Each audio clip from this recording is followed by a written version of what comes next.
سب سے پہلے آپ تمام مومنین کی خدمت میں صمیم قلب کے ساتھ عید زہرا سلام اللہ علیہ کی مبارکباد پیش کرتے ہیں۔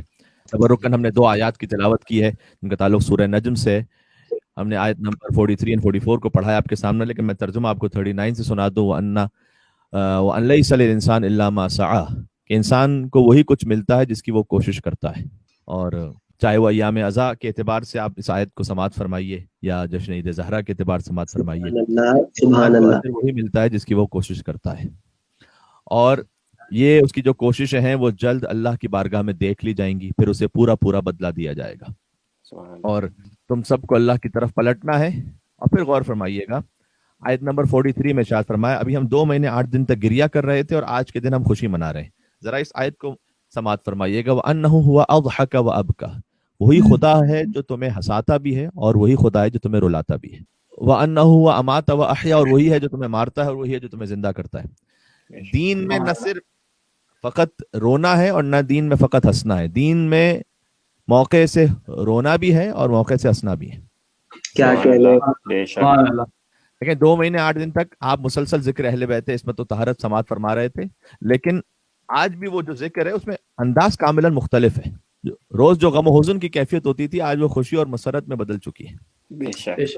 تو یہ سوال بھی ایک پیدا ہوتا ہے اور اس پہ بعض احباب سوال بھی کرتے ہیں کہ یہ کیا بات ہے کہ جو اتنے غم کو منا رہے تھے اور اچانک اتنی خوشی منانا انہوں نے شروع کر دی۔ ظاہر ہے کہ کل تک آپ مجالس کے لیے چاہے اپنے گھر ہی میں صحیح سیاہ لباس پہن رہے تھے، آج ہمارے لباسوں کا رنگ بدل چکا ہے، اور اب کوئی اس منظر کو دیکھے اور پس منظر کو نہ جانتا ہو تو یقیناً اسے حیرت ہوگی کہ ان لوگوں کو کیا ہو گیا ہے۔ کل تک جو اتنے مغموم تھے اور اپنے سر اور چہرے کو پیٹ رہے تھے، آج دفتن ایسا کیا ہو گیا کہ خوشی سے نہال ہے اور فرت مودت سے جھوم رہے ہیں۔ یعنی ایسا کون سا انقلاب آج رونما ہوا ہے؟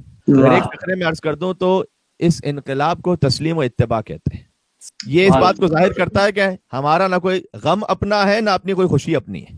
سبحان اللہ، کیا کہ جو اہل بیت کا غم ہے وہی ہمارا غم ہے، جو اہل بیت کی خوشی ہے وہی ہماری خوشی ہے۔ یہ اس تسلیم و اتباع کو ظاہر کرتا ہے کہ چند لمحوں میں کیفیت انسان کی ایسے بدل جاتی ہے کہ جو اب تک اس شدت کے ساتھ گریا کر رہا تھا وہی اہل بیت کی خوشی میں ایسا خوش ہو جاتا ہے کہ فرت مودت سے جھوم رہا ہوتا ہے۔ اور یہ محض فقط ہماری ظاہری کیفیت و ماہیت کا بدل جانا نہیں ہے، ایسا نہیں کہ فقط ظاہر میں لباس کا رنگ بدل دیا ہم نے، فقط یہ دل کی کیفیت بدل جاتی ہے، چونکہ ہم اہل بیت کی فاضل طینت سے خلق کیے گئے۔ یہ فقط ظاہر کا بدل جانا نہیں ہے، یہ اطاعت اہل بیت کے جذبے میں ڈوب جانا ہے۔ سبحان اللہ۔ کل تک ہمارے مولا اور آقا محزون تھے، ہم ان کے اتباع میں گریا کر رہے تھے۔ آج ہمارے ائمہ کے چہروں پر مسکراہٹ ہے تو ہر مومن کا چہرہ ہنستے ہوئے رشک گلاب بنا ہوا ہے۔ جیسے رسول اللہ کا چہرہ اقدس اس عید کو 9 ربیع الاول کی عید کو یاد کر کے رسول اللہ کا چہرہ کھل اٹھتا تھا۔ میں حدیث سنا دیتا ہوں ابھی آپ کی خدمت میں، حضور مسکرانے لگتے تھے اس دن کو یاد کر کے۔ اب کافی ساری مناسبتیں خاص طور پر میسیجز وغیرہ میں مثلاً عناوین کے تحت مومنین کو فارورڈ کی جاتی ہیں، مثلاً عید زہرا ہے، عید شجاع ہے، پھر تاج پوشی امام زمانہ جل اللہ تعالیٰ فرجہ شریف۔ لیکن دیکھیے اصل جو ہے نا وہ عید زہرا اور عید شجاع ہے۔